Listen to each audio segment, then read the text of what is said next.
Hi, I am Tanish and today I am going to perform an experiment with tissue paper, food coloring and water.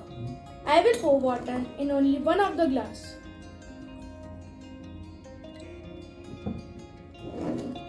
Now I will add food coloring in it.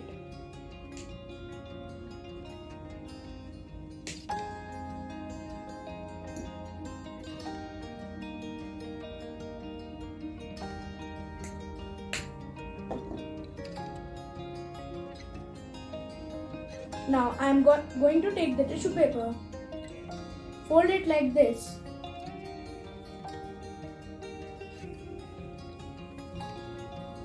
now I am going to twist it. After this, I will keep both the glass adjacent to each other and place it in it. And let's see what will happen after some time.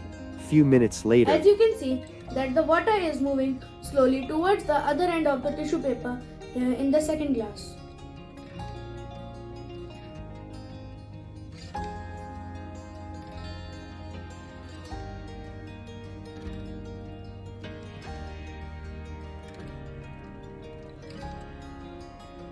Please subscribe. If you look closely inside this, you can see that water has started to reach the other end of the tissue paper also.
As a result, water travels from one end of the tissue paper to the other. This is called capillary action. It is a combined force of attraction between the molecules of water and the surrounding materials molecules that the water transfer from one glass to the other. Now, as you can see that the water level has approximately reached at the same level in both of the glasses. So you can say that the capillary action is working in this case. Thank you. If you liked the video, hit the like button, subscribe to the channel and turn on the bell icon. Write down in the comment what would you like to see in the next video and share it with your friends and family members.